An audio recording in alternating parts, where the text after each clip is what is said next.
বেশ, ওইটুকু হলো। এবার আমাদের নেক্সট পার্ট হচ্ছে line spectrum of hydrogen atom.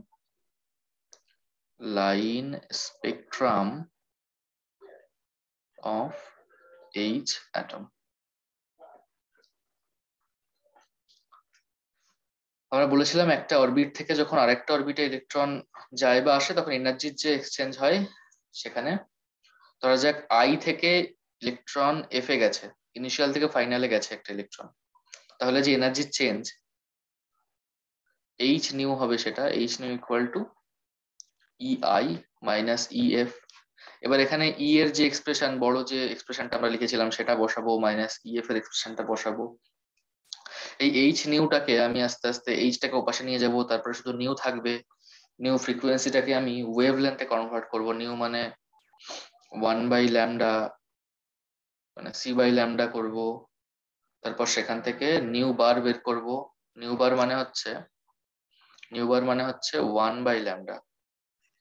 ঠিক আছে, তো এই ভ্যালুটা বের করলে ফাইনালি দাঁড়াবে, এভাবে লেখা হয়, এনার্জি ইন নিউ বার সমান 109,678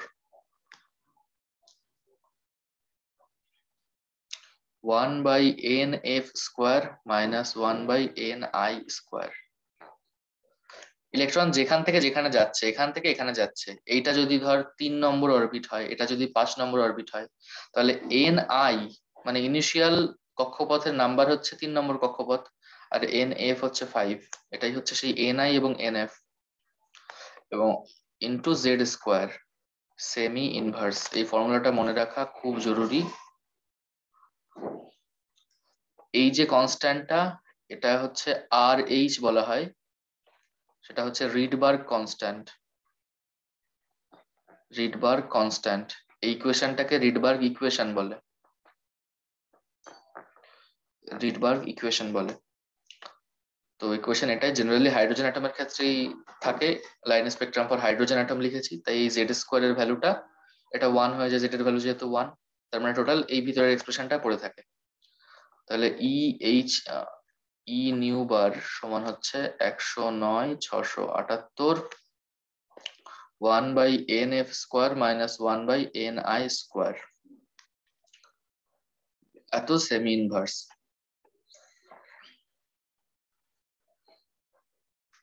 হলো, এটা অ্যাকচুয়ালি কি?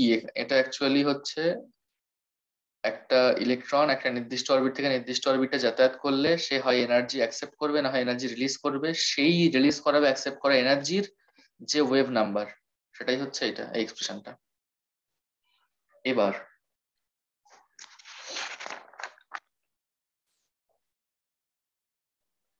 ব্যাপার হচ্ছে, হাইড্রোজেনের তো বিভিন্ন অরবিট আছে। ধর এখানে নিউক্লিয়াস, এখানে ফার্স্ট অরবিট, সেকেন্ড অরবিট, এবং এনার্জি আস্তে আস্তে বাড়ছে, এখান থেকে এখানে এনার্জি বেশি, এখান থেকে এনার্জি বেশি। তো আমি সেই লেভেলগুলোকে আমি এইভাবে লিখতে পারি। এই হচ্ছে হাইড্রোজেনের ফার্স্ট বোর অরবিট, তার মানে এটা হচ্ছে n ইকুয়াল টু 1। এটা হচ্ছে second Bohr orbit, n equal to 2। n equal to third Bohr orbit,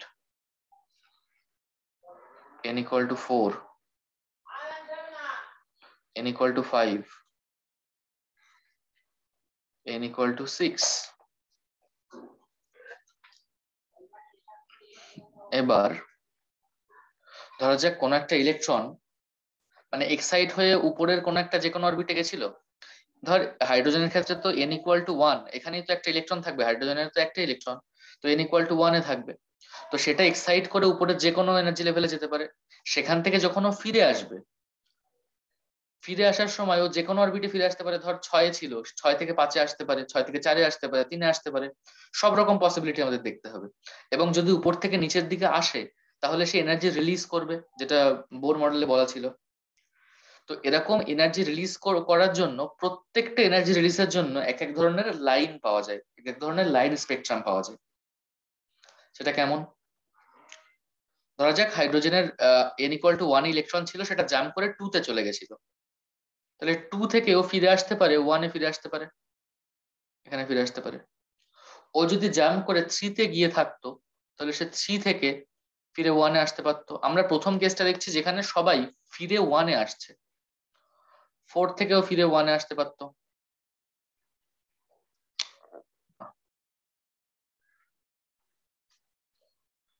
4 থেকে ফিরে ও 1 এ আসতে পারতো, 5 থেকে ফিরে ও 1 এ আসতে পারতো, 6 থেকে ফিরে ও 1 এ আসতে পারতো। যে সমস্ত ট্রানজিশনের ক্ষেত্রে ইনিশিয়াল, আচ্ছা এন ফাইনাল কি, এখানে ফাইনালি তো সবাই 1 এ আসছে, এন ফাইনাল ইকুয়াল টু 1, আর এন ইনিশিয়াল, ইনিশিয়াল মানে শুরু হচ্ছে কোথা থেকে, 2 থেকে 3 থেকে 4 থেকে, 2 3 4 5 6, জায়গাটা বুঝিস ভালো করে, খেয়াল করে শোন। এন এফ ইকুয়াল টু 1, তার মানে ফাইনালি ইলেকট্রনটা আসছে এন ইকুয়াল টু 1 এ, আর ইনিশিয়াল শুরু হচ্ছে কোথা থেকে, হয় 2 না হয় 3 না হয় 4 না হয় 5 না হয় 6 এরকম। তো এদের ক্ষেত্রে যে লাইনগুলো পাওয়া যায় সেটাকে বলা হয় লিম্যান সিরিজ, লিম্যান সিরিজ। এবং লিম্যান সিরিজের ক্ষেত্রে এইটুকু যেখানে এনার্জি গ্যাপ সব থেকে কম, এই লাইনটাকে বলা হয় এইচ আলফা, তারপরেরটাকে বলা হবে এইচ বিটা, তারপরেরটাকে বলা হবে এইচ গামা, তারপরেরটাকে বলা হবে এইচ ডেল্টা। হলো, এবং তাহলে এটা হচ্ছে লিম্যান সিরিজ হলো। নেক্সট সিরিজ হচ্ছে সবাই বিভিন্ন জায়গা থেকে 2 তে আসবে, তাহলে দেখ 6 থেকে 2 আসছে, লাইনটা সোজা আঁকতে হবে, আমি সোজা আঁকতে পারছি না, এটা এটা এটা, তাহলে এখানে সবাই 6 থেকে 2 আসছে, তাহলে এখানে এন ফাইনালি আসছে সবাই 2 তে, এন ইনিশিয়াল আসছে, ইনিশিয়াল কোথা থেকে 3 থেকে শুরু হচ্ছে, 3 4 5 6। এই সিরিজের লাইনগুলোর নাম হচ্ছে বামার সিরিজ। সিমিলারলি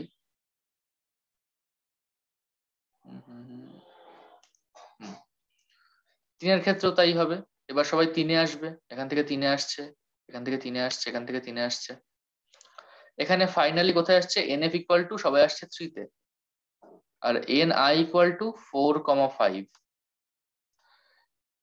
এর নাম হচ্ছে PASCHEN, প্যাশন সিরিজ। সিমিলারলি এখানে এখানে এখানে এনএফ ইকুয়াল টু 4 এভাবে পরপর আর কি, এর নাম হচ্ছে ব্র্যাকেট, তারপরেরটা হচ্ছে ফুন্ড, তারপরেরটা হচ্ছে হামফ্রিস, HUMFRISH, হামফ্রিস সিরিজ। তো প্রশ্ন এরকম হতে পারে যে লিম্যান সিরিজের এন এফ এর ভ্যালু কত, মানে ফাইনাল ইলেকট্রনটা কোথায় আসছে, আর এন আই এর ভ্যালু কত, এটা আসতে পারে, বামা সিরিজের আসতে পারে, প্যাশন আসতে পারে, ব্র্যাকেট ফুন্ড হামফ্রিস আসতে পারে। এটাও আসতে পারে যে বামার সিরিজের এইচ আলফা, বামার সিরিজের সরি লিম্যান সিরিজের প্রথম লাইনটা তো লিম্যান সিরিজ, তার যে এইচ আলফা সেই ট্রানজিশনটা কোন অরবিট থেকে কোন অরবিটে হচ্ছে, দেখ এইচ আলফাটা হচ্ছে N2 থেকে N1 এ। আচ্ছা এটার ক্ষেত্রে প্রথমটা যেমন এইচ আলফা, এটার ক্ষেত্রেও অর্থাৎ বামা সিরিজের ক্ষেত্রেও এটা এইচ আলফা, এটা এইচ বিটা, এটা এইচ গামা। সিমিলারলি এটার ক্ষেত্রেও এইটা হচ্ছে এইচ আলফা, এটা হচ্ছে এইচ বিটা, কিন্তু এই এইচ আলফাটা কিন্তু প্যাশন সিরিজের এইচ আলফা, আর এই আলফাটা হচ্ছে লিম্যান সিরিজের এইচ আলফা। এবার যদি বলা হয় প্যাশন সিরিজের এইচ বিটা এর ট্রানজিশনটা কোথা থেকে কোথায় হয়, এইচ বিটাটা বললো n ইকুয়াল টু 4 থেকে 3 তে হয়, 3 থেকে 2 তে হয়, 2 থেকে 1 এ হয়, 5 থেকে 3 তে হয়। তাহলে আমরা দেখবো কি এই প্যাশন 4 থেকে সিরিজের 3 তে এটা হচ্ছে এইচ হচ্ছে। আলফা, এটা হচ্ছে এইচ আলফা 4 থেকে 3 তে, এটা হচ্ছে এইচ বিটা 5 থেকে 3 তাহলে তে, 5 থেকে 3। প্রথমটা সবসময় এইচ আলফা। আচ্ছা তুমি প্যাশন হুম হুম হুম তাহলে এইভাবে উত্তরগুলো করা যাবে। হুম বেশ, এবার ধর এরকম বলতে পারে যে ব্র্যাকেট সিরিজে ফাইনাল ইলেকট্রন গুলো কোন অরবিটে এসে পড়ে? ফাইনালি n=4 এসে পড়ে। চারটা অপশন দিয়ে দিতে পারে, ঠিক আছে? তাহলে দাদা এই ব্র্যাকেট সিরিজ বা পিফান সিরিজ বা পরের যে সিরিজ গুলো হচ্ছে সেখানে তো তাহলে আমার আর ডেল্টা অবধি যাচ্ছে না। এবার এখানে n=7 হয়ে যাবে, তাই না? মানে প্রত্যেকেরই কি ডেল্টা অবধি হবে? এই চারটে নিয়ে ডিসকাস করা হয় জেনারেলি, ঠিক আছে? এরপরে ডিসকাশন হয় না, আচ্ছা। ঠিক আছে? এখানে যদি n=5 আমি ফান্ড সিরিজ বলি, তাহলে এখানে এইচ আলফা হবে এইটা, তাহলে এইটা হয়ে যাবে এইচ বিটা, সেটা 7 থেকে হুম। 5 হবে, তাই না? হ্যাঁ, এটাই। মানে লাস্ট পি ফান্ড অবধি তাহলে পড়া হয়। হ্যাঁ, হামফ্রিস অব্দি পড়া হয়। আচ্ছা, হামফ্রি অবধি। HUMFRISH, Lyman, Balmer, Paschen, Brackett, Pfund, Humphreys, ঠিক আছে? হুম। বেশ, এবার দেখি কি করা যায়।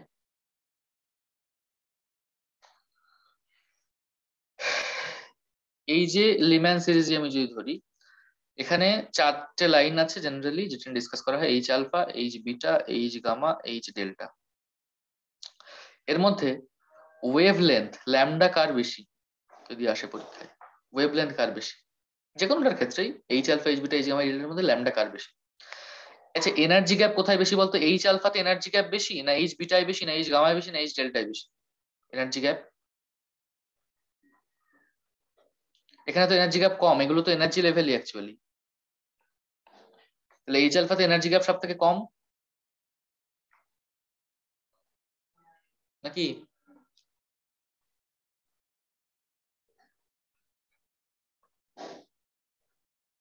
হ্যালো,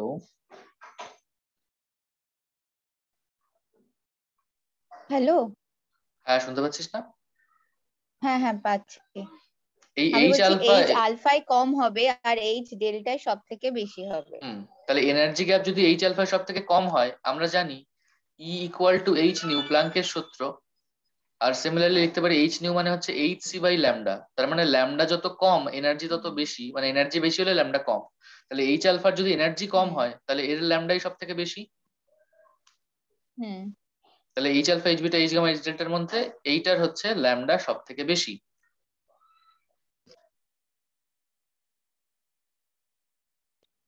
তাই না? হ্যাঁ, তাই হচ্ছে, হ্যাঁ। বেশ, তোকে বললো যে লিম্যান সিরিজের যে এইচ আলফা হবে, এইচ আলফা, সেখানে হুম। তার ফ্রিকোয়েন্সি, তার ওয়েভ নাম্বার কত, কত সেমি ইনভার্স, এরকম যদি বলে তাহলে কি করবি? আমরা জানি, আমরা যে ফর্মুলাটা একটু আগে পড়লাম রিডবার্গ ফর্মুলা, সেটা হচ্ছে নিউ বার সমান হচ্ছে 109,678 ইন্টু 1/nf² মাইনাস 1/ni², তাই তো? হুম। তাহলে এইখানে nf আর ni কি তাহলে দেখ এখানে, লিম্যানের এইচ আলফা, এটা হচ্ছে লিম্যান, লিম্যানের এইচ আলফা মানে n=2 থেকে আসছে 1 এ, তাহলে nf=2, এটা মানে হচ্ছে 1, তাহলে এখানে বসিয়ে দেবো, তাই তো? হুম। উত্তর আসবে সেমি মানে তাহলে ইনভার্সে। 1। হলো? হ্যাঁ, সলভটা করার চেষ্টা করছি। সে তো সলভ তো এমনি হয়ে যাবে, -1/2 হবে। মাইনাসটাকে রাখবি না অ্যান্সারে, দেখবি মাইনাসটা নেই জেনারেলি, থাকে না, অনেক ক্ষেত্রে থাকেও। মানে এখানে বিয়োগ করলে এখানে তো হাফ, -1/1, হাফ মাইনাস 1, তার মানে হবে -1/2। হাফ, হ্যাঁ। তাহলে মাইনাস হাফ আছে, মানে মাইনাস থাকলে না হাফ। -109,678/2, এরকম একটা উত্তর আসছে সেমি ইনভার্স, তাই না? হুম। কিন্তু মাইনাস তো রাখা যাবে না। হ্যাঁ রাখা যাবে, অসুবিধা কি? এনার্জি রিলিজ হচ্ছে না যখন উপর থেকে নিচের দিকে আসছে, এনার্জি রিলিজ হচ্ছে না, এনার্জি হুম। রিলিজ হওয়া মানে কিন্তু এনার্জি কমে যাওয়া, তো সেই সেন্সে মাইনাস। হুম। পরীক্ষায় জাস্ট ভ্যালুটাও দিয়ে হুম। দিতে পারে, পরীক্ষায় একই ব্যাপার। আর যদি মাইনাস এবং প্লাস এদের মধ্যে যদি কনফিউশন, দুটোই অপশনে থাকে যে মাইনাসেও একই উত্তর আছে, প্লাসেও একই উত্তর আছে, তাহলে এইচ হুম। আলফাতে যদি মেনশন কিছু করা না থাকে তাহলে এটাই এইচ আলফা, এনার্জি যেহেতু রিলিজ হবে তাই মাইনাস হবে, ঠিক আছে? আহ, বেশ, আর যদি বলে যে n=1 থেকে n=2 তে যাচ্ছে, তখন তো এটা দেখে বুঝতে পারবি নিচের থেকে উপরের দিকে গেলে ও এনার্জি নিয়ে যাবে, সেখানে এনার্জির ভ্যালু প্লাস হবে তখন। হুম হলো ক্লিয়ার তাহলে এটুকু? হুম আরো একটা জিনিস সেটা হচ্ছে এই লিম্যান সিরিজের যে লাইনগুলো, এই লাইনগুলো হুম এরা সবসময় ইউভি রেঞ্জে থাকে। বামার সিরিজটা এরা ভিজিবল রেঞ্জে থাকে। এর পরের গুলো সব আইআর রেঞ্জে থাকে। IR IR. সব কটা? হ্যাঁ, পরীক্ষায় আসতে পারে যে নিম্নলিখিত কোন series, which of the following series of lines reside in visible region, Lyman Balmer Paschen hmm Brackett. তাহলে আমার উত্তর হবে বামার। বামার। শুধু ইউভি ইউভি রেঞ্জে থাকে লিম্যান। এই তার মানে ভিজিবল রেঞ্জে হাইড্রোজেন অ্যাটমের মধ্যে আমরা যদি কালার স্পেক্ট্রা দেখি, কালার স্পেক্ট্রা যদি আমি দেখি, তাহলে সেই কালার স্পেক্ট্রা আসবে অনলি ফর বামার সিরিজের জন্য, বামার সিরিজে, আর কারণ এটা কাউকে ভিজিবল দেখতে রেঞ্জে পাওয়া যাবে থাকছে। না। হুম, হুম বেশ। নেক্সট চলে যাব আমরা। আচ্ছা, এখানে আরেকটা জিনিস, কোন একটা ট্রানজিশনের ক্ষেত্রে যদি বলে number of spectral lines, number of spectral lines, কতগুলো স্পেকট্রাল লাইন্স পাওয়া যাবে একটা ট্রানজিশনের জন্য, একটা N1 বলে দেবে, N2 বলে দেবে। N1 একটা বলে দেবে, N2 একটা বলে দেবে। ধর N1 equal to 3, N2 equal to 7। তো এর মধ্যে কতগুলো স্পেকট্রাল লাইন পাওয়া যাবে, নাম্বার অফ স্পেকট্রাল লাইন। এবার আমাদেরকে ওরকম গুনে গুনে দেখতে হবে 3 থেকে 7 যে কতগুলো হচ্ছে। তো তার একটা ফর্মুলা আছে, ঠিক আছে? 3 থেকে 7 এবার তোকে করে করে দেখতে হবে। তো সেরকম করে করে না দেখে আমরা একটা ফর্মুলার সাহায্যে করতে পারি। নাম্বার অফ স্পেকট্রাল লাইন্স এটা হচ্ছে N2 minus N1, N2 minus N1 plus 1 by 2। এটাই হচ্ছে ফর্মুলা।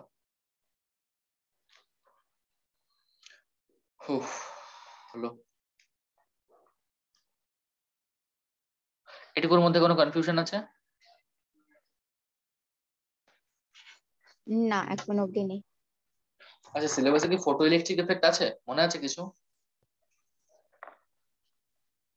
2 মিনিট সময় না। তাড়াতাড়ি দেখ, তাড়াতাড়ি দেখ।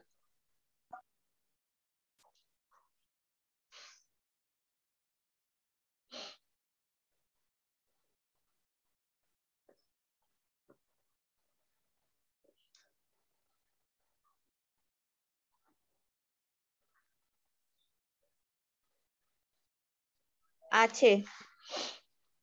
ওকে, বেশ। নেক্সট আমরা পড়ছি de Broglie equation. De Broglie ইকুয়েশনটা খুব ইম্পর্টেন্ট। প্ল্যাঙ্ক এনার্জির ফর্মুলা দিয়েছিল। প্ল্যাঙ্ক বলছে E equal to H new.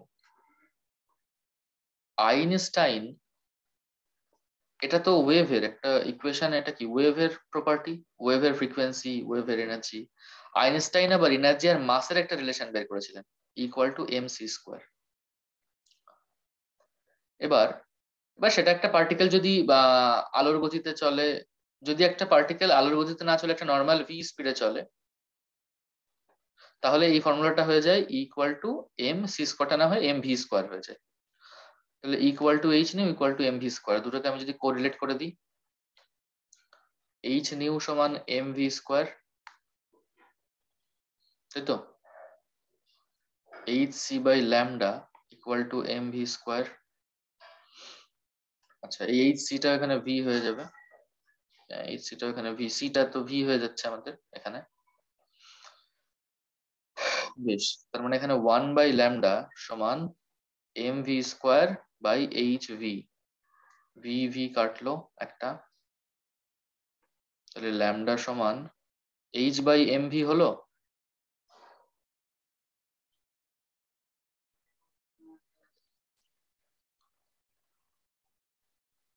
এটাকেই বলা হয় ডি ব্রগলি ওয়েভলেন্থ।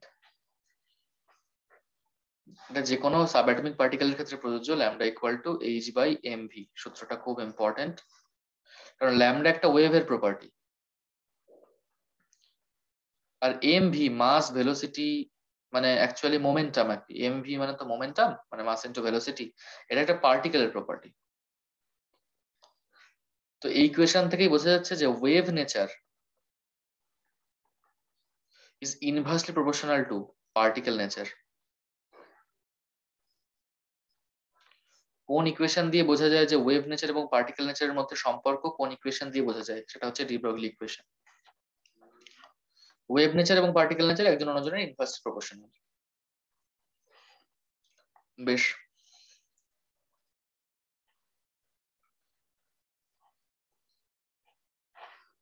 তুই শুনতে পাচ্ছিস?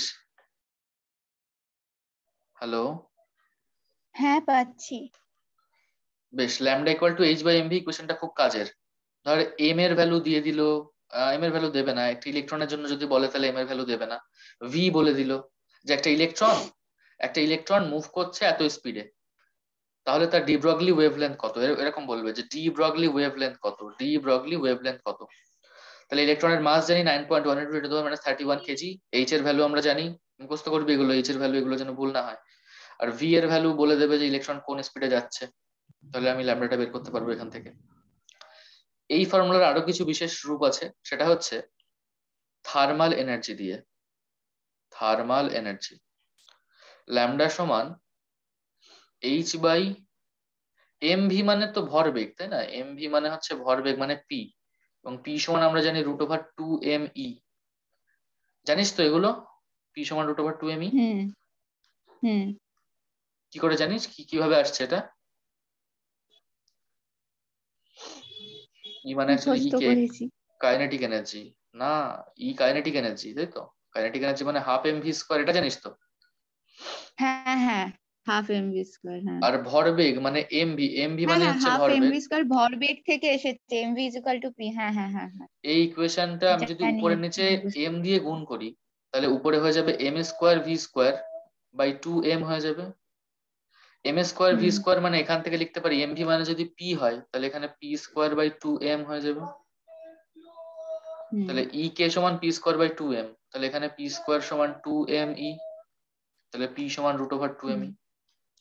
তাহলে এই 2m। ইকুয়েশনটায় এমভি মানে তো অ্যাকচুয়ালি p, এটাকে আমি হুম √2m লিখতে পারি কাইনেটিক এনার্জি। হুম হুম।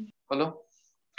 থার্মাল এনার্জির ক্ষেত্রে এইচ সমান ই কে সমান লেখা যায় আবার কেটি, তাহলে এটা হয়ে যাবে আমার √2m। টিটা কি রিপ্রেজেন্ট করছে? কে হচ্ছে এখানে Boltzmann constant, Boltzmann constant. T হচ্ছে টেম্পারেচার, অ্যাবসলিউট টেম্পারেচার কেলভিনে। বোল্টজম্যান কনস্ট্যান্টটা কি, আর সমান, আর যেটা গ্যাস কনস্ট্যান্ট, আর সমান K into N A, N A মানে হচ্ছে অ্যাভোগাড্রো নাম্বার, আর মানে হচ্ছে আইডিয়াল গ্যাস কনস্ট্যান্ট। তাহলে এই দুটো রেশিও করে আমি কে এর ভ্যালু বের করতে পারি। ঠিক আছে,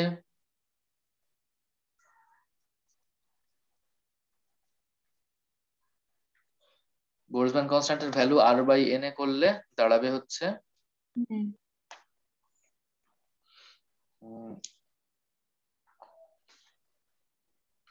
কে এর ভ্যালু দাঁড়াবে হচ্ছে 1.38 × 10⁻⁻23 জুল পার কেলভিন। এই হচ্ছে কেটি। যদি কেটি এরকম যদি টেম্পারেচার বলা থাকে, হ্যাঁ টেম্পারেচার বলা থাকলো, আর কিছু বলা থাকবে না হয়তো, এইচ এর ভ্যালু তুই জানিস, এম এর ভ্যালু জানিস, কে এর ভ্যালু জানিস, টেম্পারেচার তোকে বলে দেবে। ঠিক আছে, আর এম এর ভ্যালুটা চেঞ্জ করতে পারে, যদি ইলেকট্রন না হয়ে যদি অন্য কোনো পার্টিকেল বলে দেয় তাহলে তার মাস বলে দেবে, এভাবে করতে হবে। তাহলে এই একটা ইকুয়েশন আমাদের হলো, এই ডি ব্রগলি ইকুয়েশনের অন্য একটা রূপ। আরেকটা রূপ কি হতে পারে, যদি আমার সাবস্টেন্সটা একটা গ্যাস হয়, গ্যাসের ক্ষেত্রে আমরা জানি কাইনেটিক এনার্জি মানে হচ্ছে, এটা করিয়েছিলাম তোকে, 3/2 kT, হুম তাই না? তার হুম মানে এই ই কে এর জায়গায় আমি 3/2 kT বসাতে পারি, যদি গ্যাস হয় তাহলেই হবে। তার মানে ল্যামডা সমান h/√2m, এবার ই না বসিয়ে বসাবো ইন্টু 3/2 kT, 2 কাটা যাবে, √3m kT, h/√3m kT এরকম হবে। ঠিক আছে, হুম। বেশ।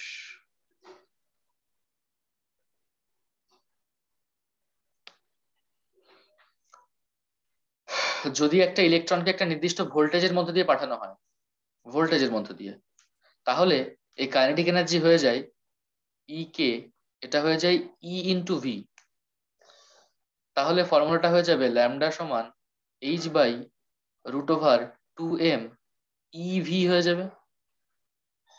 কাইনেটিক এনার্জিটা চেঞ্জ করে ev হয়ে যাবে। e হচ্ছে ইলেকট্রনের চার্জ 1.6 × 10⁻19 কুলম্ব, আর v হচ্ছে ভোল্টেজ, ইলেকট্রনকে আমি যে ভোল্টেজের মধ্যে দিয়ে পাস করেছি।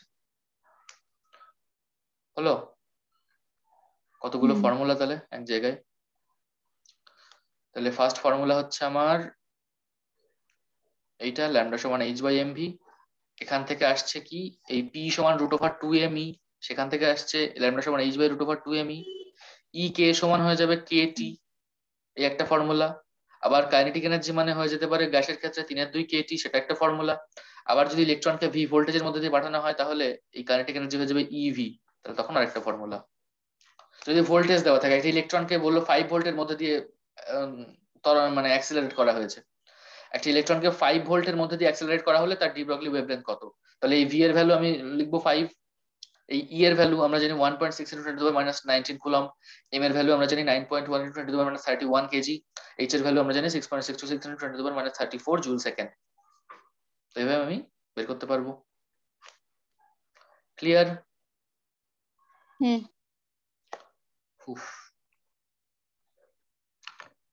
বেশ, নেক্সট হচ্ছে Heisenberg uncertainty principal. Heisenberg uncertainty, বেশি ফর্মুলা এখানে, হুম একটু বেশি ফর্মুলা এখানে, অনেক ফর্মুলা এখানে। হাইজেনবার্গ আনসার্টেনটি প্রিন্সিপাল বলছে যে কোনো একটা সাবঅ্যাটমিক পার্টিকেলের পজিশনের আনসার্টেনটি, তার পজিশন এখানে হওয়ার কথা ছিল, এখান থেকে এইখানে পজিশন হওয়ার কথা ছিল, সেই পজিশনটা হচ্ছে এখানে, মানে এই রেঞ্জের মধ্যে লাই করছে, তার মানে এইটুকু হচ্ছে সেই পজিশনের আনসার্টেনটি। এটা এক্স, এটা ধর এক্স এক্স ড্যাশে চলে গেল, তাহলে এই ডিফারেন্স এই জায়গাটার মধ্যে সে আনসার্টেন, যেখানে খুশি থাকতে পারে, তাই এক্স ড্যাশ মাইনাস এক্স এটা হচ্ছে আনসার্টেনটি। তাহলে এইটা হচ্ছে uncertainty in position, uncertainty in position into delta P, এটা হচ্ছে আনসার্টেনটি ইন মোমেন্টাম। এটা বলছে গ্রেটার দ্যান ইকুয়াল টু হবে h/4π। এটাই হচ্ছে হাইজেনবার্গের আনসার্টেনটি প্রিন্সিপাল। অ্যাকচুয়ালি আনসার্টেনটি প্রিন্সিপালের স্টেটমেন্টটা হচ্ছে কোন একটা সাবঅ্যাটমিক পার্টিকেল ধর মুভ করছে, তাহলে তার পজিশনটা এবং মোমেন্টামটা, পজিশনটা মানে এক্সটা এবং মোমেন্টামটা পি এক্সটা একই সময়ে সাইমালটেনিয়াসলি অ্যাকুরেটলি পরিমাপ করা সম্ভব না। আমি যদি পজিশনটা অ্যাকুরেট ভাবে মাপতে চাই, আমার পজিশন মোমেন্টামটা হয়ে যাবে আনসার্টেন, মোমেন্টাম মাপতে গেলে হয়ে যাবে পজিশন আনসার্টেন, এবং তাদের গুণফল হবে greater than equal two h/4π। তেমনি আরেকটা আনসার্টেনটি আছে ডেল্টা ই ইন্টু ডেল্টা টি, এনার্জি এবং টাইমের আনসার্টেনটি, এটা greater than equal two h/4π। হলো, এটা মেইনলি এটাই আসে, যদি পরীক্ষা আসে এটা থেকেই আসবে। আর যদি এরকম এমএসকিউ তে দিতে পারে যে which of the following properties contains uncertainty for electron, তাহলে পজিশন, মোমেন্টাম, মোমেন্টাম ভেলোসিটি এইসব দিয়ে দেবে। এই কোয়েশ্চেনটাকে একটু মডিফাই করে দেখ, পি মানে আমরা জানি তো এম ভি, মানে মোমেন্টাম মানে এম ইন্টু ভি, তো পিটাকে পি এর আগে যদি আমি ডেল্টা নিই মানে চেঞ্জ, তাহলে এমটা তো মাসটা তো আর চেঞ্জ হবে না, তাহলে এমটা বাইরে থাকবে, ডেল্টা ভি হয়ে যাবে, ঠিক কিনা? মাসটা তো, মাসের আগে তো আমি ডেল্টা বসাতে পারবো না, মাসটা তো ফিক্সড, তাই না? বেশ, হ্যাঁ, তাই তাহলে পি এর এবার আগে আর এম ভি এর আগে তাহলে ডেল্টা ডেল্টা হচ্ছে। X into M delta V লিখতে পারি, greater than equal two h/4π, নাকি? হ্যাঁ, আর এমটাকে ওপাশে নিয়ে যেতে পারি, 4π এম, এমটাকে আমি এপাশে নিচে নিয়ে গেছি। হলো? আরে কিছু বল, বুঝতে পারছিস কিনা একটু রেসপন্স কর। হ্যালো, দেখ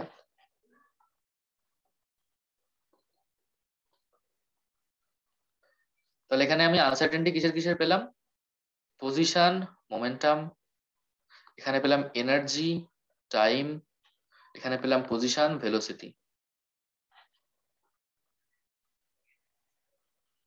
এই হচ্ছে আমার হাইজেনবার্গ আনসার্টেনটি প্রিন্সিপাল।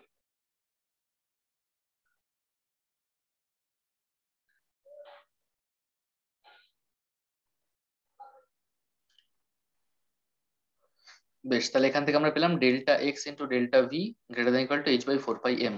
তাহলে এবার এখানে কার কার মধ্যে আনসার্টেনটি আমরা পেলাম এখন অবধি? পজিশনের মধ্যে, মোমেন্টামের মধ্যে, পজিশন মোমেন্টাম এদের মধ্যে, হ্যাঁ এনার্জির মধ্যে টাইমের মধ্যে, এনার্জির মধ্যে টাইমের মধ্যে, অন্যদিকে পজিশন এবং ভেলোসিটির মধ্যে, পজিশন এবং ভেলোসিটির মধ্যে, এদের মধ্যে আনসার্টেনটি থাকবে। বোঝা গেল? হুম যদি বলা হয় যে একটা ইলেকট্রনের পজিশনের আনসার্টেনটি বলে দিল, তাহলে মোমেন্টামের আনসার্টেনটি কত বের করতে দেয়?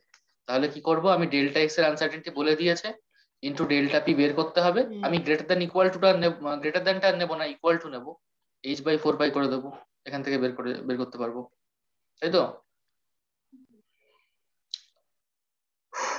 মানে আমি গ্রেটার দ্যান পার্টটা নেবো না, ইকুয়াল টু নেবো। ডেল্টা এক্স জানি, ডেল্টা পিটা বের করতে দিয়েছে, এইচ আমি জানি হুম constant 6.626 into 10 to the power হ্যাঁ minus 34 জুল সেকেন্ড। এভাবে বেরিয়ে যাবে। তাহলে হুম করতে পারবি তো তাহলে অঙ্ক আসলে এখান থেকে?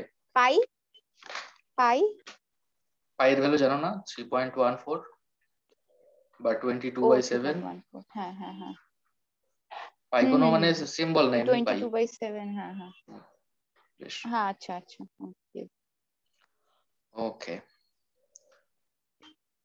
এবার আসছি আমরা কোয়ান্টাম নাম্বারস। কোয়ান্টাম নাম্বারস এর আগে যদিও করানো হয়েছে এগুলো, যখন পিরিয়ডিক প্রপার্টিজ পড়িয়েছি, তাও একবার বলছি। কোয়ান্টাম হুম নাম্বারস 4 ধরনের হয়। প্রিন্সিপাল কোয়ান্টাম নাম্বার, সেকেন্ডটাকে বলা হয় অ্যাজিমুথিয়াল কোয়ান্টাম নাম্বার, থার্ড হচ্ছে ম্যাগনেটিক কোয়ান্টাম নাম্বার, ফোর হচ্ছে স্পিন কোয়ান্টাম নাম্বার।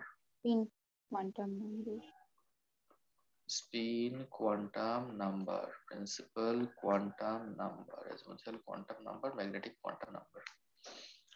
সিম্বল হুম কি এদের? প্রিন্সিপাল কোয়ান্টাম নাম্বার হচ্ছে এন দিয়ে ডিনোট করি, এটাকে এল দিয়ে ডিনোট করি, এটাকে এম দিয়ে ডিনোট করি। স্পিনকে এস দিয়ে ডিনোট করা হয় অথবা এস এম এস দিয়ে ডিনোট করা হয়। এস দিয়ে তো বেশি করে এস দিয়েই করা হয় বেশিরভাগ। ভ্যালু, এদের ভ্যালু কি কি হতে পারে? প্রিন্সিপাল কোয়ান্টাম নাম্বার এন এর ভ্যালু হতে পারে 1 2 3 4 এরকম। অ্যাজিমুথাল কোয়ান্টাম নাম্বার হতে পারে 0 থেকে n-1 অব্দি। এম এর ভ্যালু হতে পারে -l টু +l। আর এটা হতে পারে ইলেকট্রনের জন্য প্লাস হাফ বা মাইনাস হাফ। যেমন হাফ ধরো কারোর প্রিন্সিপাল কোয়ান্টাম নাম্বার মানে এন এর ভ্যালু কারোর 3, তাহলে তার এল এর ভ্যালু কি হতে পারে? এল এর ভ্যালু হতে পারে 0 থেকে n-1। 0 টু n-1 মানে কি 3-1, তার মানে হচ্ছে 0 টু 2, তার মানে অ্যাকচুয়ালি 0 1 2। এল এর ভ্যালু 0 হলে সেটাকে আমি বলবো S orbital, S subshell, sorry. L এর ভ্যালু যদি 1 হয় তাহলে এটাকে বলবো P subshell, small P. P এটাকে সাবশেল বলবো ডি সাবশেল। আর এটা হবে ডি সাবশেল বেশ, তার মানে আমি এল এর ভ্যালু আমি পেলাম 0 1 2। এবার এম এর ভ্যালুতে আসি। এম এর ভ্যালু হচ্ছে -l টু +l। তাহলে এল ইকুয়াল টু যখন 0, সেই এল ইকুয়াল টু 0 এর জন্য এম এর ভ্যালু -0 টু +0। এটা হুম -1 টু +1, 2 -2 + 1 টু +2। -2 তার মানে এম এর ভ্যালু তাহলে কি কি আসছে? -0 টু +0 মানে তো শুধু জিরোই, একটাই ভ্যালু। এখানে তো 0 হচ্ছে, আর এখানে এখানে -1 হচ্ছে 0। -1 0 +1, এখানে এখানে হচ্ছে -2 -1 0 +1 +2। তাহলে এখানে এর জন্য এম এর ভ্যালু পাওয়া যাচ্ছে একটা, এর জন্য এম এর ভ্যালু হুম পাওয়া যাচ্ছে তিনটে, এর জন্য এম এর ভ্যালু পাওয়া 3টে যাচ্ছে পাঁচটা। এটাকে আমি এস 5টা অরবিটাল বলতাম, এটাকে পি অরবিটাল না সাবশেল, এটাকে ডি সাবশেল বলতাম। তাহলে ওই জন্য S subshell. Orbital, S subshell থাকে একটাই, পি সাবশেল থাকে হুম তিনটে, ডি সাবশেল থাকে পাঁচটা। হুম অরবিটালের সাবশেল হুম আমি একটু ইয়ে করে বলছি, তার কারণ হচ্ছে দেখ ডি সাবশেল থেকে পাঁচটা, এই পাঁচটাকে একত্রে আমি বলবো এটা হচ্ছে ডি সাবশেল। আর এই প্রত্যেকটা এটা হচ্ছে এক একটা অরবিটাল, এই একটা অরবিটাল, এই একটা অরবিটাল, এই একটা অরবিটাল, ঠিক আছে? এটা একটা ডি অরবিটাল, কিন্তু এটাও একটা ডি অরবিটাল, আর এই টোটালটা মিলে ডি সাবশেল। তাহলে বল দেখি, যখন n equal to 4, l equal to 3, এই কন্ডিশনে কতগুলো ইলেকট্রন থাকতে পারে? কতগুলো ইলেকট্রন থাকতে পারে? পারবি? কিভাবে অ্যাপ্রোচ করবি? n equal to 4, l equal to 3, l equal to 3 হলে m l এর ভ্যালু কি হবে? মানে -3 -2 -3 -1, -2 0 1 2 3 7টা। তার মানে এই n equal to 4, l equal to 3 তে আমার এমন একটা অরবিটাল আছে যেখানে সাতটা অরবিটাল আছে আর কি, এমন একটা সাবশেল আছে যে 7টা অরবিটাল আছে। 7টা অরবিটাল আছে। একটা অরবিটালে কতগুলো ইলেকট্রন থাকে? দুটো করে। দুটো। তাহলে টোটাল এখানে 14টা ইলেকট্রন থাকতে পারে ম্যাক্সিমাম। বেশ, সেগুলো করা হয়েছে আগে। বেশ, এবার এখান থেকে বেশ কিছু ফর্মুলা। কি কি ফর্মুলা? ফার্স্ট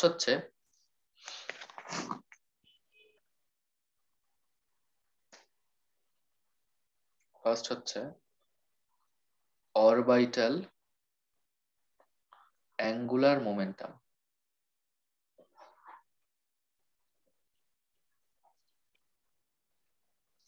এর ফর্মুলা হচ্ছে h/2 pi √l into l plus 1।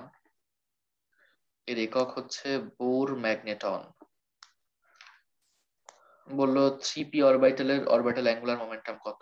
তাহলে আমরা জানি যে n এর ভ্যালু হচ্ছে এখানে 3, যেহেতু 3, আর l এর ভ্যালু p হয়, l এর ভ্যালু 0 হলে s হয়, l এর ভ্যালু 1 হলে নিশ্চয়ই p হবে। তাহলে এখান থেকে l এর ভ্যালু 1, তাহলে এখানে এখানে হবে h/2 pi ইন্টু √1 প্লাস 1, এত বোর ম্যাগনেটন। এভাবে বের করা যাবে। সেকেন্ড হচ্ছে স্পিন অ্যাঙ্গুলার মোমেন্টাম। এর ফর্মুলা হচ্ছে h/2 pi √s into s plus 1। ধরা যাক একটা সিস্টেমে তিনটে এরকম, আচ্ছা কোঅর্ডিনেশন তো করা হয়েছে। ধর এখানে একটা, দুটো, তিনটে, চারটে, পাঁচটা, ছটা, এরকম একটা ইলেকট্রনিক কনফিগারেশন আছে। নিচেরটা হচ্ছে T2g, উপরটা হচ্ছে EG। তাহলে এখানে আনপেয়ার্ড ইলেকট্রন কতগুলো আছে? এটা তো পেয়ার্ড, এটা আনপেয়ার্ড, এটা আনপেয়ার্ড, এটা আনপেয়ার্ড, এটা আনপেয়ার্ড। তার মানে এখানে 4টে আনপেয়ার্ড ইলেকট্রন আছে। একটা আনপেয়ার্ড ইলেকট্রনের স্পিন যদি, এগুলো যদি প্লাস হাফ, যেগুলো উপরের দিকে আছে সেগুলো যদি প্লাস হাফ ধরি, তাহলে 4টে আনপেয়ার্ড ইলেকট্রনের জন্য স্পিন হবে, 4টের প্রত্যেকটা যদি প্লাস হাফ করে হয় তাহলে স্পিনের ভ্যালু 2 হয়ে যাবে টোটাল, মানে 2। তাহলে এখানে 2 ইন্টু 2 প্লাস 1, এত বোর ম্যাগনেটন। বেশ। 3 ম্যাগনেটিক মোমেন্টাম। ম্যাগনেটিক মোমেন্টাম এটা হবে মিউ ইকুয়াল টু শুধু n into n plus 2 Bohr magneton. n হচ্ছে number of unpaired electron, unpaired ইলেকট্রনের সংখ্যা। 4 রেডিয়াল নোড। রেডিয়াল নোড এটা জ্যামে এসেছিল প্রিভিয়াস ইয়ার কোশ্চেন এবং লাস্ট ইয়ারেরই কোশ্চেন। রেডিয়াল নোড বের করতে দিয়েছিল পরীক্ষায়। এর ফর্মুলা হচ্ছে n minus l minus 1। Angular node এর ফর্মুলা হচ্ছে l শুধু। টোটাল নোড কত? টোটাল নোড হচ্ছে দুটো যোগ করে দেবো, n মাইনাস l মাইনাস 1 যোগ l, তাহলে n মাইনাস 1 হয়ে যাবে, তাই তো? -1, হ্যাঁ। কোশ্চেন যদি বলে 3p অরবিটালের ক্ষেত্রে টোটাল রেডিয়াল নোড কত, অ্যাঙ্গুলার নোড কত, টোটাল কত? তাহলে 3p আমরা জানি, 3 মানে হচ্ছে n ইকুয়াল টু 3, আর p মানে হচ্ছে, p মানে এখানে l এর ভ্যালু হচ্ছে, l এর ভ্যালু 0 হলে সেটা s হয়, 1 হলে p হয়, 2 হলে d হয়, তাহলে এখানে p 3p, তার মানে l এর ভ্যালু কত 1 না নাকি? n এর ভ্যালু 3 পেলাম, l এর ভ্যালু 1 পেলাম, তাহলে radial node n minus l minus 1, তার মানে 3 মাইনাস 1 মাইনাস 1 তাহলে 1। হ্যাঁ অ্যাঙ্গুলার নোড কত? অ্যাঙ্গুলার নোড মানে শুধু l, l এর ভ্যালু কত 1, তাহলে অ্যাঙ্গুলার নোড হচ্ছে একটা, টোটাল হচ্ছে 1 প্লাস 1 হচ্ছে দুটো নোড। পরীক্ষা এসেছিল রেডিয়াল নোডের সংখ্যা এসেছিল পরীক্ষায়। ক্লিয়ার করা যাবে এগুলো আসলে? হ্যাঁ এগুলো মাথায় রাখতে হবে।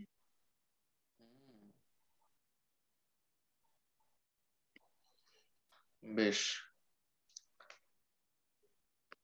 অরবিটালের এই যে চারটে কোয়ান্টাম নাম্বার আমরা পড়লাম, চারটে কোয়ান্টাম নাম্বারের মধ্যে অরবিটালের সাইজ কেমন হবে, অরবিটাল সাইজ কেমন হবে সেটা ডিপেন্ড করে অনলি প্রিন্সিপাল কোয়ান্টাম নাম্বারের উপর, অন্যগুলোর উপর না। এটা মনে রাখবি, orbital size depends only on principal quantum number, not azimuthal, not magnetic, কিছু না। নেক্সট আমরা চলে যাই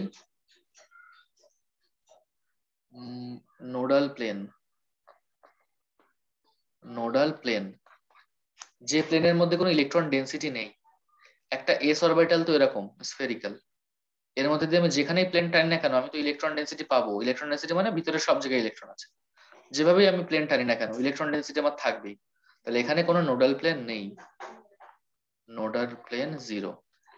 যদি পি অরবিটাল নিই, এখানে ইলেকট্রন আছে, এখানে ইলেকট্রন আছে, যদি এই প্লেনটা আমি টানি তাহলে এই প্লেনের উপর তো, এই তলের উপর তো কোনো ইলেকট্রন ডেন্সিটি নেই, তাহলে এটাই হচ্ছে নোডাল প্লেন। নোডাল প্লেন এখানে একটা।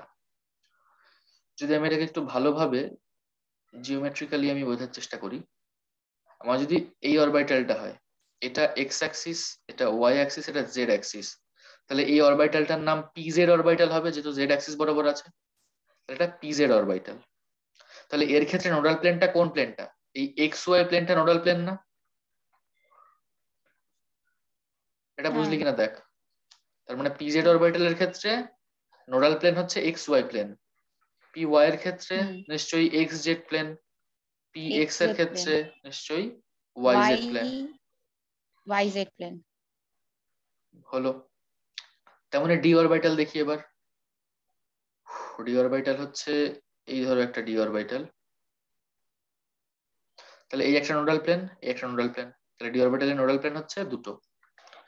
যদি যদি এটা আমার অ্যাক্সিস হয়, এটা এক্স অ্যাক্সিস, এটা ওয়াই অ্যাক্সিস, এটা ওয়াই অ্যাক্সিস, তাহলে এটা হচ্ছে ডি এক্স ওয়াই অরবিটাল, এটা হচ্ছে ডি এক্স ওয়াই অরবিটাল। তাহলে ডি এক্স ওয়াই অরবিটালের ক্ষেত্রে নোডাল প্লেনটা কি? একটা এক্স অ্যাক্সিস বরাবর, একটা ওয়াই অ্যাক্সিস বরাবর। ডি ওয়াই জেড এর ক্ষেত্রেও তাই, ডি এক্স জেড এর ক্ষেত্রেও তাই। তাহলে ডি এক্স ওয়াই এর ক্ষেত্রে একটা নোডাল প্লেন হচ্ছে এক্স অ্যাক্সিস বরাবর, একটা হচ্ছে ওয়াই অ্যাক্সিস বরাবর। ডি ওয়াই জেড এর তাহলে একটা ওয়াই অ্যাক্সিস বরাবর, একটা জেড অ্যাক্সিস বরাবর। ডি জেড এক্স এর একটা জেড অ্যাক্সিস বরাবর, একটা এক্স অ্যাক্সিস বরাবর। তেমনি যদি এই এটা একটা ডি অরবিটাল হয়, এই ডি অরবিটালটা হচ্ছে এটা এক্স, এটা ওয়াই, এটা হচ্ছে D X square minus Y square orbital, তাহলে এখানে নোডাল প্লেন হচ্ছে এই একটা, এই একটা। এটুকু বোঝা গেছে? প্রবলেম হলে বল, কোথায় অসুবিধা আছে বল বল বল। না না না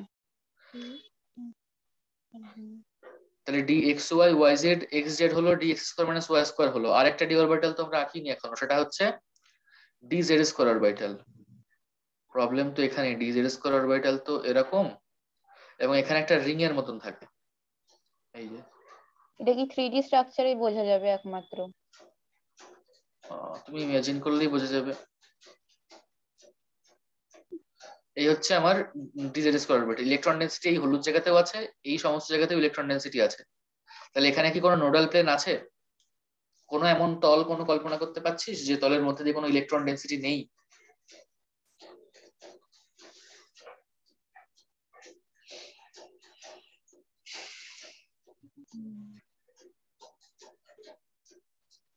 অ্যাঙ্গেল ওয়াইজ, মানে অ্যাঙ্গেলে হবে সেটা? ঠিক।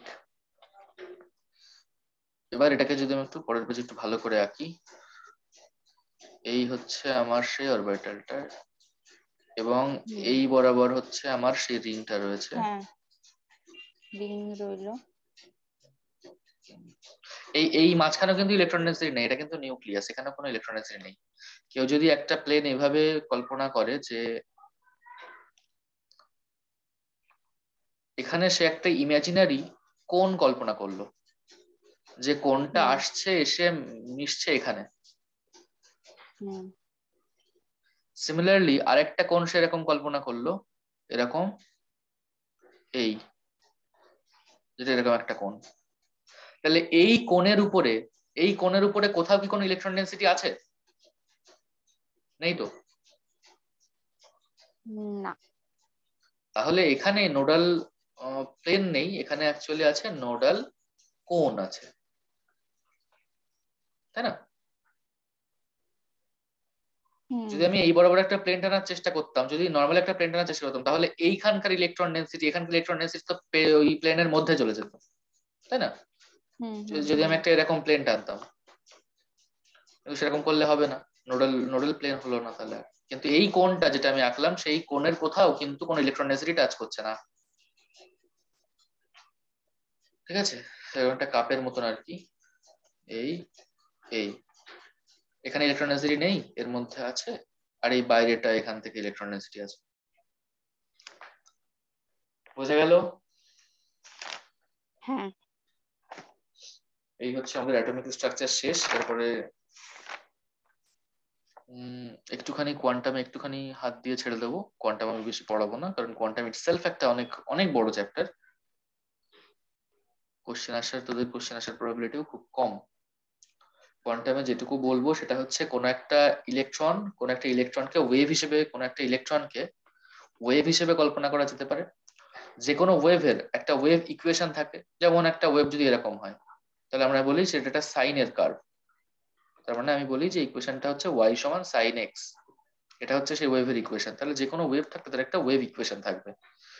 কোয়ান্টামে সেটাকেই বলা হচ্ছে সাইটা হচ্ছে ওয়েভ ফাংশন বলা হয় এটাকে।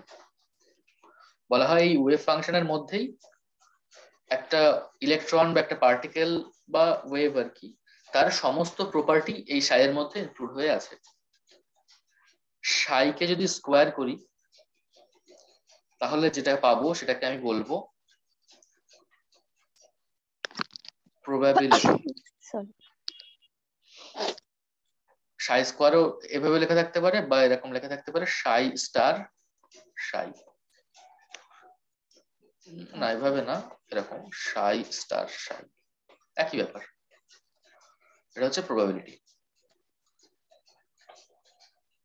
বেশ, যদি এরকম থাকে যে সাই স্টার সাই ডিএক্স এভাবে থাকবে, অথবা থাকবে জাস্ট সাই স্কোয়ার ডিএক্স, এটাকে আমি বলবো probability density. probability density, integration of psi star psi dx equal to 1 হবে if psi is normalized। যে স্টেটমেন্ট গুলো বলছি সেগুলো খেয়াল রাখবি। psi যদি নরমালাইজ হয় তাহলে psi star psi dx সমান হবে 1, আর integration of psi I star psi j d tau, D tau হতে পারে, মানে ডি টাও মানে অ্যাকচুয়ালি দেখ, ডি টাও মানে হচ্ছে তিনটে অ্যাক্সিসে, মানে D X D Y D Z. আমি এখানে শুধু এক্স অ্যাক্সিস করেছি, এখানে আমি ডি টাও করতে পারতাম। এটা সমান 0 হবে। 0 যদি হয় তাহলে আমি বলবো যে সাই আই সাই জে অর্থোগোনাল। বোঝা গেল?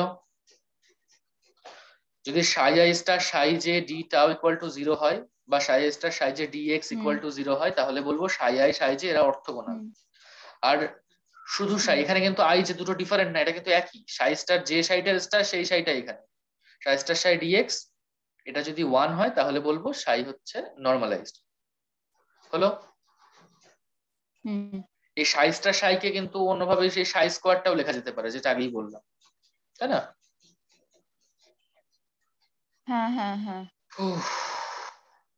তার মানে কি দেখলাম আমরা, ইন্টিগ্রেশন অফ, এবার ইন্টিগ্রেশন এখানে minus infinity two plus infinity লেখা থাকতে পারে, যা থেকে থাকুক,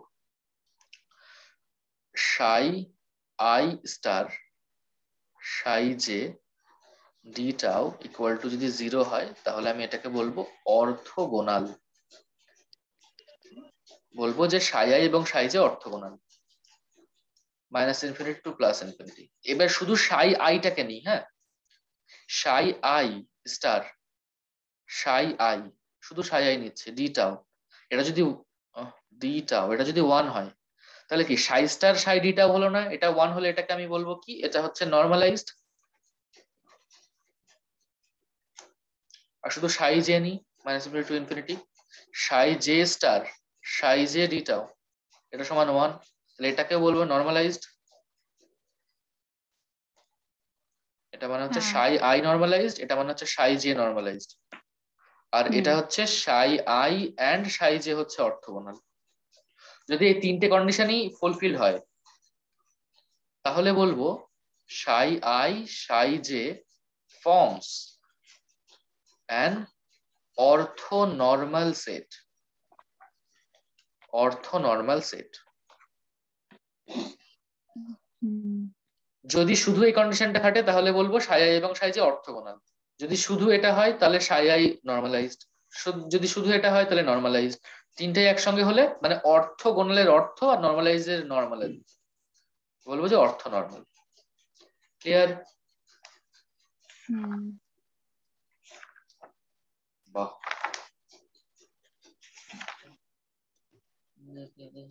আর কিছু দেখছি হচ্ছে করানোর মতো সেরকম।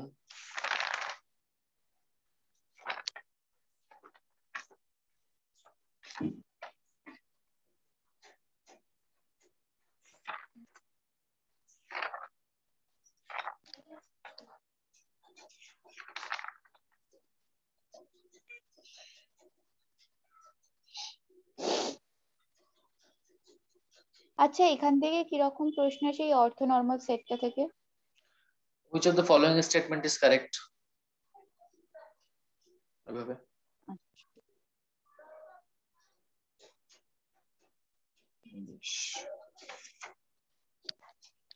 আচ্ছা, আরেকটা পয়েন্ট, ডিজেনারেসি।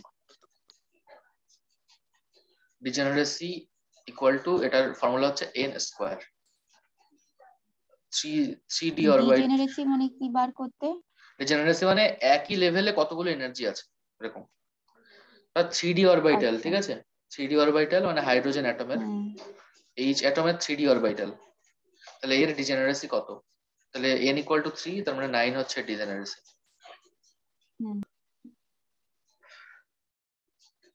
এইটা হচ্ছে degeneracy n square, degeneracy 2n square হয়। এটা হচ্ছে without spin, without spin. 2n স্কয়ারটা উইথ স্পিন। যদি স্পেশালি মেনশন করা থাকে যে 2n মানে উইথ স্পিন করো তাহলে 2n স্কয়ার করবি, আর যদি কিছু না বলা থাকে তাহলে n স্কয়ার করবি, ঠিক আছে?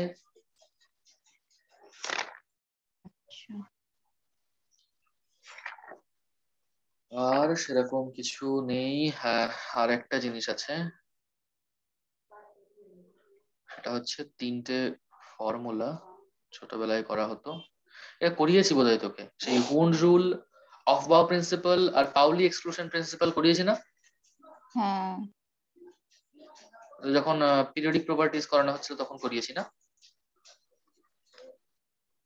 তাহলে এটা নিচে দেখে নিস, পিরিয়ডিক প্রপার্টিজ এটা যে দেখে নিস, আমি লিখে দিচ্ছি। ঠিক আছে। পেন কালার, প্রথম হচ্ছে Pauli's exclusion principle, exclusion principle. Second হচ্ছে অফবাউ প্রিন্সিপাল। থার্ড হচ্ছে হুন্ড রুল। এই তিনটে দেখে নিবি, এগুলো এর মধ্যেই পড়ে আর কি।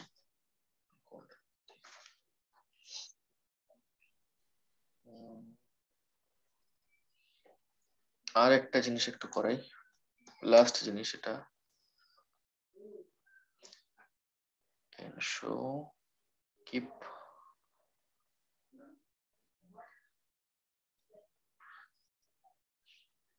চলো এখানেই হয়ে যাবে।